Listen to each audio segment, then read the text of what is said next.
Satu, agungkan aku kata Allah, maka semuanya aman. Itu yang disebut dengan intan surullaha yansurkum. Apa kata Kunto Wijoyo? Hari ini tuh udah ndak saatnya iman sosial, apa namanya, sosial sendiri, iman sendiri. Sekarang itu iman bersama.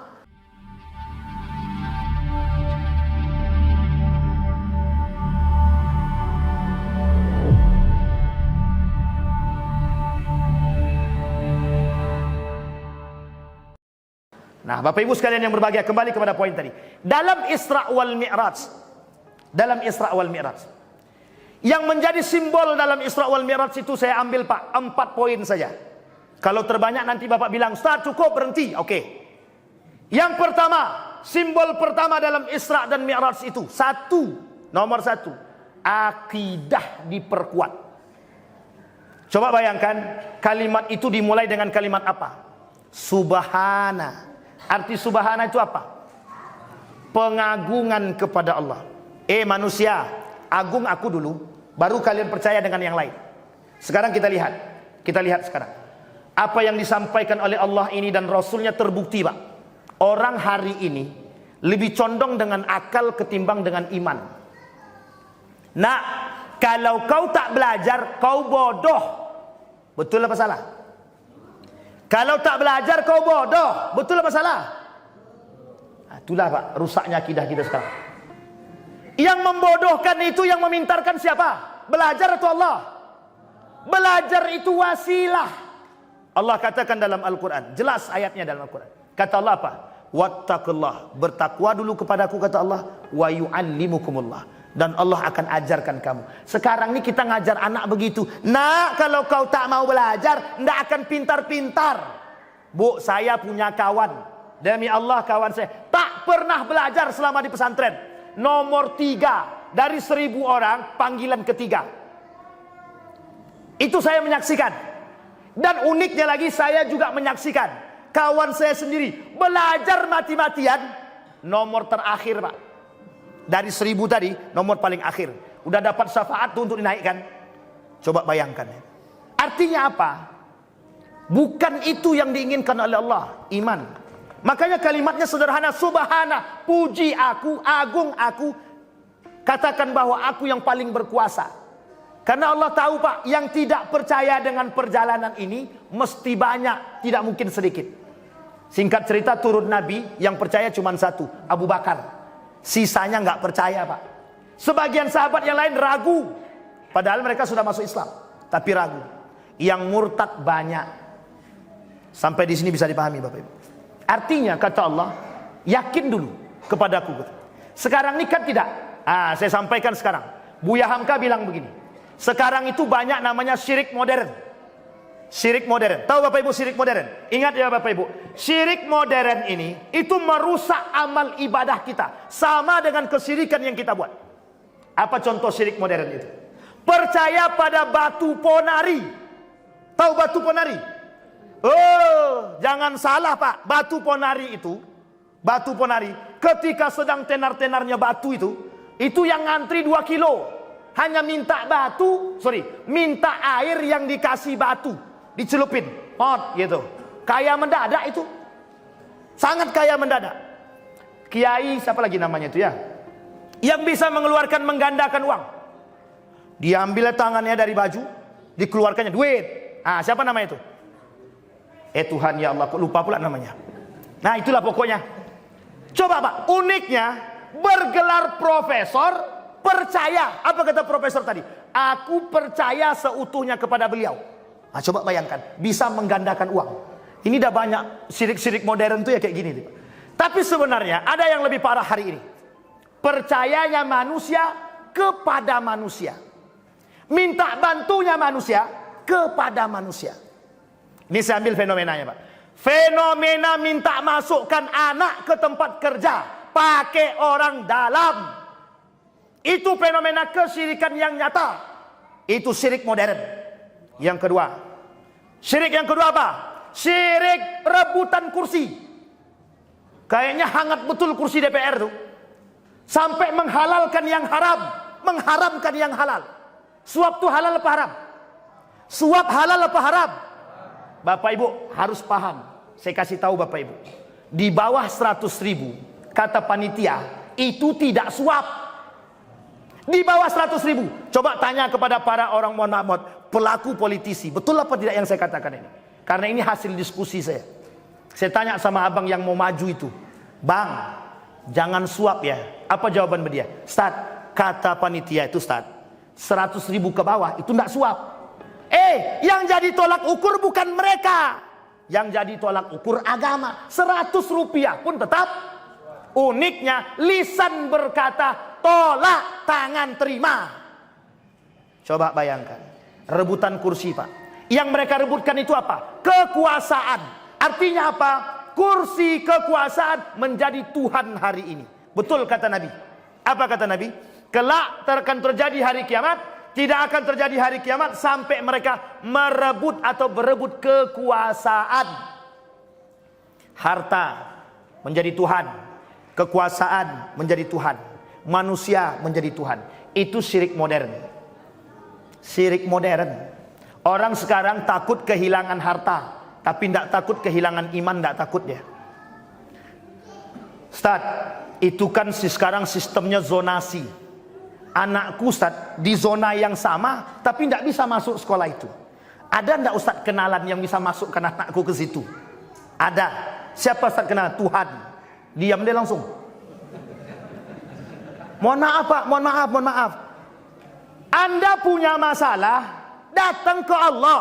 Datang dulu ke Allah. Setelah datang ke Allah baru ikhtiar. Setelah ikhtiar tawakal. Jangan datang kepada manusia dulu, baru ikhtiar dan tawakal. Salah.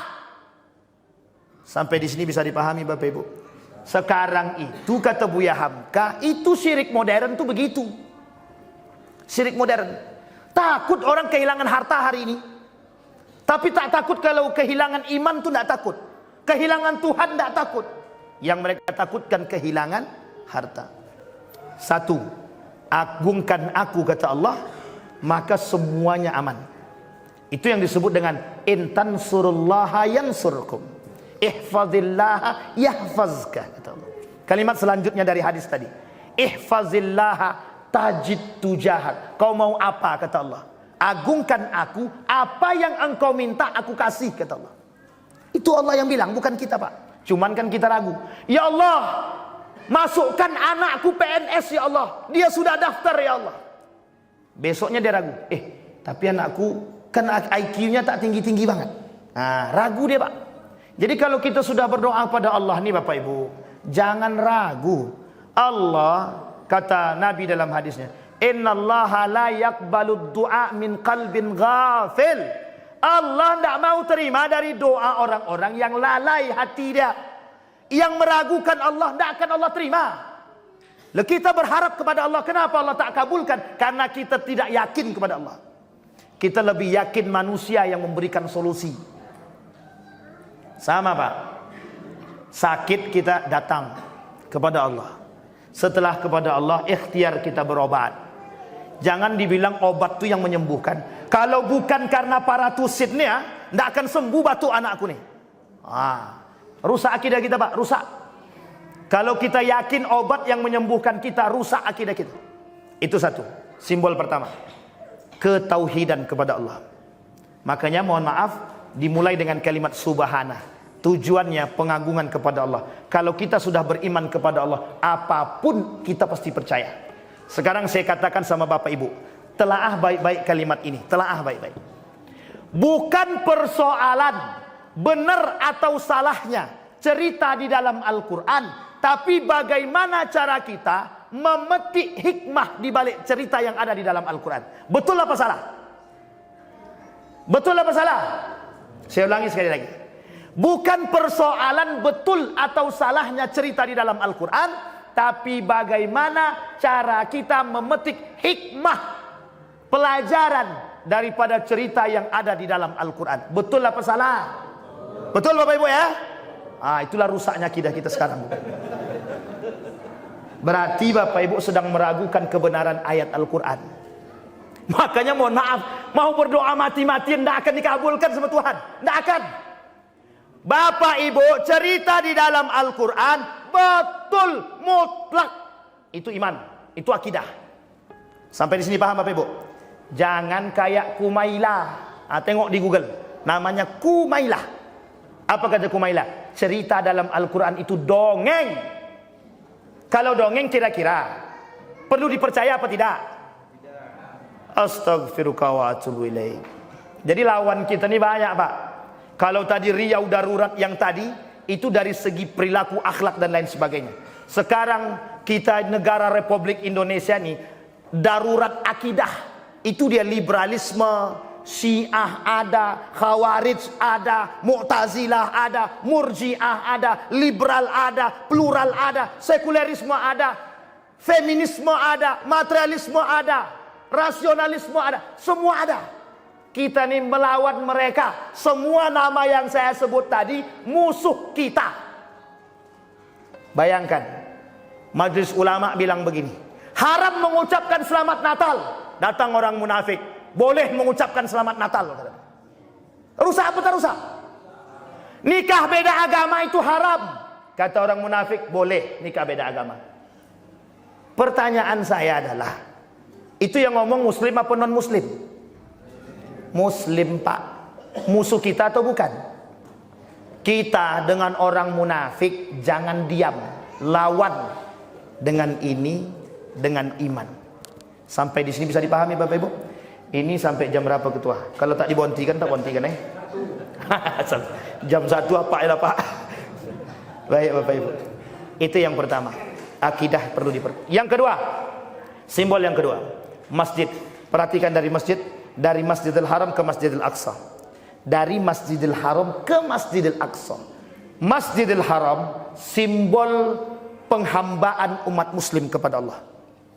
Masjidil Aqsa simbol kekuatan umat muslim. Dua-dua ini itu kalau hancur, hancur semua. Kita lihat.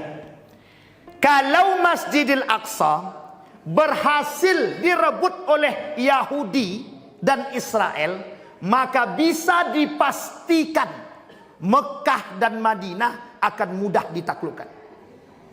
Karena simbol kekuatan umat muslim ada di Masjidil Aqsa. Rakyat Palestina bukan persoalan tanah Palestina, tapi persoalan Masjidil Aqsa. Kewajiban menjaga Masjidil Aqsa, kewajiban semua umat muslim. Bukan satu, bukan rakyat Palestina, tapi kita semua. Kalau ada umat muslim yang masih membeli produk Israel, munafik. Tenang, tenang. Aman ya? Aman kan Bapak Ibu? Jangan beli produk Israel, aman? Produk Israel lebih daripada 1000. Kira-kira masih kuat bertahan? Diam semua Pak. Masih kuat bertahan untuk tetap memboikot produk Israel? Bapak Ibu, kalau saya katakan lebih keras lagi, orang yang membeli produk Israel sedang membantu kaum Israel. Dia sedang berada pada posisi loyal kepada orang kafir. Orang yang loyal, muslim yang loyal kepada kafir, membantu kafir, munafik. Batal Islamnya, kufur. Itu kalau keras-kerasan.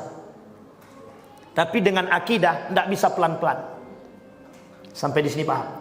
Di tengah habis orang Palestina dibantai, masih banyak umat muslim yang masuk Starbucks, McDonald, KFC, Pizza Hut.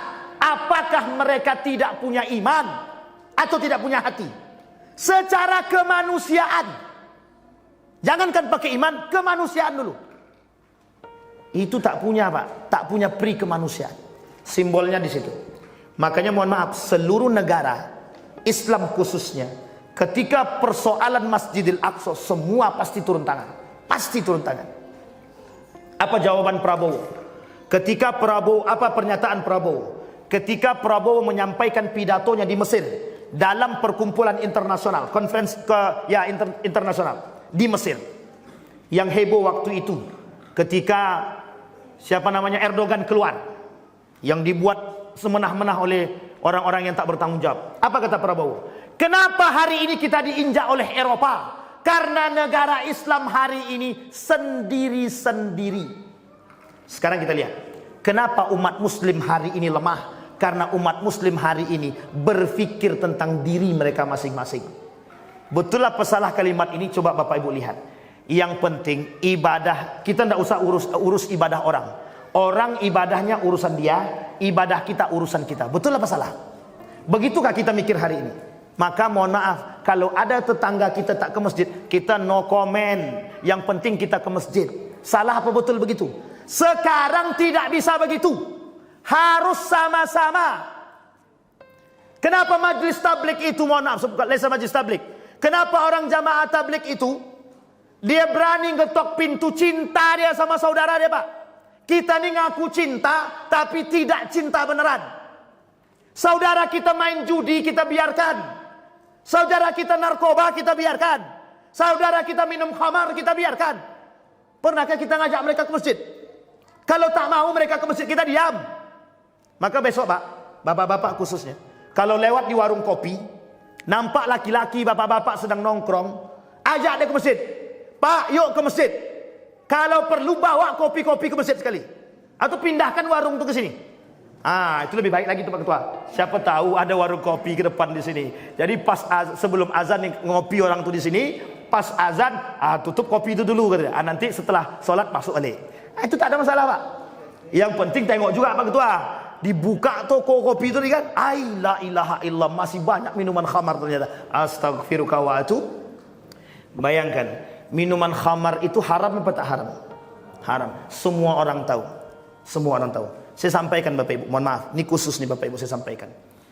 Di Pekanbaru, ini sekaligus kita sampaikan juga. Di Pekanbaru, tidak ada yang berani nutup khamar itu. Dan itu terang-terangan. Ini masalahnya Bapak Ibu. Paham maksud saya Bapak Ibu? Hepeng. Jangan tersinggung. Memang begitu keadaannya. Kenapa saya sampaikan ke begini? Biar ditonton. Biar ditonton. Kenapa biar ditonton? Kemarin saya sampaikan. Salah satu swalayan cukup besar, terang-terangan menjual bir bintang. Kita videokan, kita kirim kepada salah satu lembaga. Nggak ada tuh Pak jawabannya, diam aja. Kalau kita main sendiri, kita salah. Kalau kita sampaikan mereka, mereka diam. Oh begitu. Mudah-mudahan pemerintah mendengar. Bayangkan Pak, terang-terangan. Kenapa kok bisa begitu? Ada yang jaga. Ada yang jaga.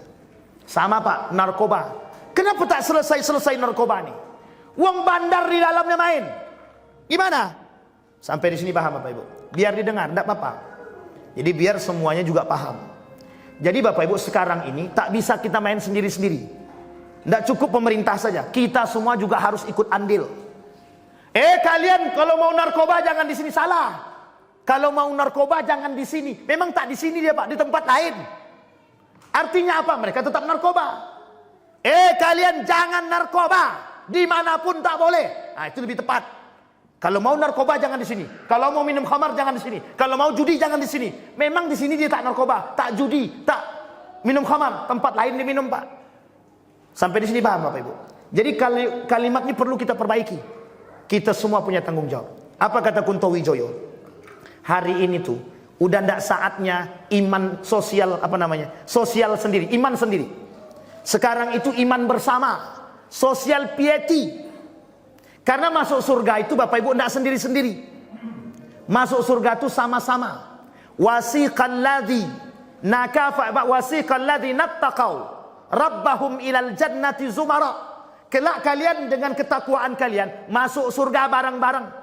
Ndak sendiri-sendiri Pak, masuk surga itu. Jadi kalau masuk surga sendiri-sendiri, itu isi surga itu cuma Bapak Ibu aja. Enggak begitu Pak. Makanya kita perlu Pak bersama. Bapak Ibu saling menasehati. Kata Nabi di akhir zaman, dinukil oleh Mbah Hasim Al-As'ari dalam kitab Risalah Ahlus Sunnah, 30 tanda hari kiamat. Kiamat kecil. Apa kata beliau dalam hadis yang pertama? Kelak di akhir zaman itu akan hilang perhatian umat muslim terhadap agama. Sesama mereka terhadap agama itu hilang. Mereka hanya berpikir diri mereka sendiri, masing-masing. Sekarang itu sudah terjadi Pak. Setiap orang di antara kita nih acu tak acu dengan ibadah saudara kita. Pak, masalah ibadah ini memang aturan hukumnya, aturan ibadahnya, aturan pahalanya sendiri-sendiri. Tapi Bapak Ibu, itu al-amru bil ma'ruf dan juga nahyu anil munkar. Apa kata Nabi? Kelak di akhir zaman, kata Nabi, yang banyak itu al-amru bil ma'ruf, nahyu anil munkarnya sedikit. Kenapa saya bilang nahyu anil munkar sedikit? Lebih banyak al-amru bil ma'ruf. Semua orang bisa tahajud, bisa duha, tapi tidak sadar dia, Pak, di samping rumahnya ada pezina, tidak tahu dia. Coba bayangkan, rajin sholat, tapi di samping rumah ada orang minum khamar, tidak sadar dia, Pak. Itu tanggung jawab siapa? Pak Kades, Pak Lurah, Pak Camat, Pak RT? Bukan, tanggung jawab kita semua. Kalau perlu share. Sekarang ini kita terlalu baik dengan pelaku dosa besar, itu terlalu baik. Kenapa saya katakan terlalu baik? Si anu tuh berzina, udah biarin aja, urusan dia yang berzina. Yang masuk neraka kan dia, bukan kita. Ingat Pak, ingat baik-baik kalimat ini. Satu orang di antara warga yang melakukan perzinahan, melakukan dosa besar kepada Allah, satu kampung dapat dosanya kalau tidak ada yang mengingatkan. Ada ustadz di situ, ada imam masjid di situ, semuanya, mau imam masjid, mau ustadz, kena semua. Jangan salah Pak, begitu poinnya. Nah, jadi Bapak Ibu sekalian yang berbahagia, tadi sudah apa tadi? Tauhid sudah, masjid sudah. Nah, ini sebenarnya panjang, tapi kita ambil yang terakhir ya Pak Ketua ya. Nah, ini dari kode dari belakang, cepat selesai. Oke. Kita lihat Bapak Ibu yang ketiga, sebelum kita tutup. Kenapa kok masjid yang jadikan tempat pijakan Nabi? Karena mohon maaf Bapak Ibu, masjid itu sentral peradaban umat muslim di akhir zaman. Tempat kembalinya umat muslim di akhir zaman itu cuma masjid. Peradaban Islam itu akan bangkit dimulai dari masjid. Hari ini kemerosotan umat muslim itu tinggal Bapak Ibu lihat dalam solatnya. Solat berjamaah itu cerminan kemerosotan umat muslim hari ini. Solat berjamaah bolong-bolong, softnya tidak rapat, itu menunjukkan bahwa persatuan umat muslim lemah. Pas dempet diinjaknya kaki itu, itu masalah tuh kata dia. Padahal bukan begitu Pak, bukan begitu. Cepat kali kita naik pitamnya kadang-kadang. Satu itu. Yang kedua, lihat soft kita semakin maju atau semakin mundur. Tidak usah Ramadan, hari-hari saja, semakin maju atau semakin mundur. Nah, mudah-mudahan Masjid Al-Mujahidin ini, karena namanya mujahid, insya Allah semua yang hadir ini mujahid semua. Kalau ditengok yang hadir ini menampak wajah-wajah mujahid semua. Yang ibu-ibu mujahidah lah kalau tidak, biar masuk surga tanpa hisab. Bapak Ibu, kita nih di akhir zaman kata Nabi, itu kekurangan manusia yang bisa berjihad. Jadi kata Nabi itu, orang jihad itu, konsep jihad itu di akhir zaman itu tidak ada. Semua orang itu tak ada lagi yang mau berjihad. Semuanya mikir masing-masing. Makanya Bapak Ibu, kenapa masjid ini tidak ramai? Kenapa masjid-masjid kita sekarang banyak yang sunyi? Itu mohon maaf, karena memang kita tak ada semangat sama sekali untuk mengajak orang. Makanya kata guru saya, sekarang ini tidak berpikir, masjid jangan lagi berpikir formalitas, harus kreatif. Kayak di Turki itu, masjid ada tempat main anak-anak, imamnya yang ngajak main seluncuran. Habis sholat diajak anak-anak main seluncuran. Tapi sebelum sholat nggak boleh main. Nah, nanti ada satu orang yang jaga. Ini ada masjid, mohon maaf Pak, di Pekanbaru tuh banyak Pak. Di Pekanbaru tuh banyak masjid yang nggak ada anak-anaknya. Itu tinggal tunggu aja tuh. Tinggal tunggu mati yang tua-tua tuh, habis tuh masjid. Serius Pak. Bahkan ada masjid-masjid yang mengamuk kalau ada anak kecil. Satu ketika ada salah satu masjid bicara sama saya begini, Ustaz, bisa enggak minta tolong anak-anak sekolah yang di samping masjid ini untuk sholatnya di sini? Saya kan enggak mau ngambil pusing Pak. Saya tanya dulu ke sekolah tuh, kenapa kalian enggak sholat ke masjid itu? Apa jawaban guru-guru tadi? Ustaz, kami bawa anak tuh sholat dicaci maki sama pengurus masjid ini. Enggak mau kami sholat situ lagi nih. Nah, jangan tersinggungnya Pak Ketua ya. Ini bukan ngapain siapa-siapa. Tapi memang begitu keadaannya. Bapak Ibu sekalian yang berbahagia, anak kecil datang ke masjid, bermain dia di masjid Bapak Ibu. Itu fitrah dia Bapak Ibu. Fitrah itu. Justru kita curiga kalau anak kecil tidak main-main itu. Kenapa saya bilang begitu? Tapi mengganggu sholat Pak Ustaz. Kalau khusuk dia tak akan terganggu tak. Tapi kalau dia terganggu bagaimana Pak Ustaz? Cari satu orang, entah satpam entah apa terserah, untuk jaga anak-anak itu. Untuk jaga, tidak apa-apa, tidak ada masalah Pak. Nanti dia sholat setelah orang sholat, tidak ada masalah. Dia dapat dari semua doa ini Pak. Itu yang terjadi di beberapa masjid. Masjid Ismuhu Yahya, Joko Karian, Munzalan dan lain sebagainya. Semua berpikir tentang kreativitas bagaimana jamaah datang ke masjid. Karena mereka tahu Pak, dalam hadis Nabi itu salah satu, kalau masjid ini kosong, itu sudah tanda kiamat itu Pak. Sebaik-baik tempat masjid, seburuk-buruk tempat pasar. Sekarang saya tanya Bapak Ibu, lebih ramai pasar atau masjid? Nah itulah, lebih ramai orang tempat yang buruk daripada yang bagus lagi. Sebaik-baik tempat masjid, seburuk-buruk tempat pasar kata Nabi. Orang lebih banyak ke pasar daripada ke masjid. Tapi ini bahasa. Sampai di sini bisa dipahami Bapak Ibu?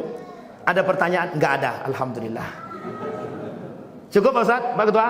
Ah, cukup kata Ketua lah begini keleh. Datang malam nih Ustaz, kami yang berpikir juga nih baliknya gimana nih. Baik Bapak Ibu sekalian yang berbagi. Ada pertanyaan Bapak Ibu?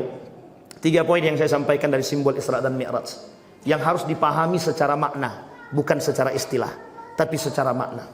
Kita hari ini takut dengan anak. Kita hari ini takut dengan orang. Kita tak takut dengan Allah. Kita tak takut generasi kita hilang iman. Kita tak takut generasi kita hilang segala hal. Satu poin terakhir sebelum saya tutup.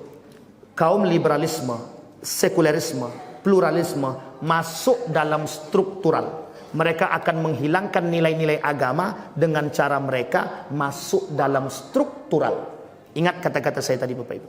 Biar kita ini sadar, biar kita ini tahu, lawan kita itu banyak bukan satu. Kita tutup Bapak Ibu dengan berdoa bersama. Mudah-mudahan apa yang kita sampaikan di malam hari ini ada manfaatnya bagi kita semua, ada baiknya bagi kita semua, menjadi penuntun bagi kita untuk menuju akhlak yang mulia, iman yang kuat, akidah yang benar. Mudah-mudahan kita semua husnul khatimah. Amin ya rabbal alamin.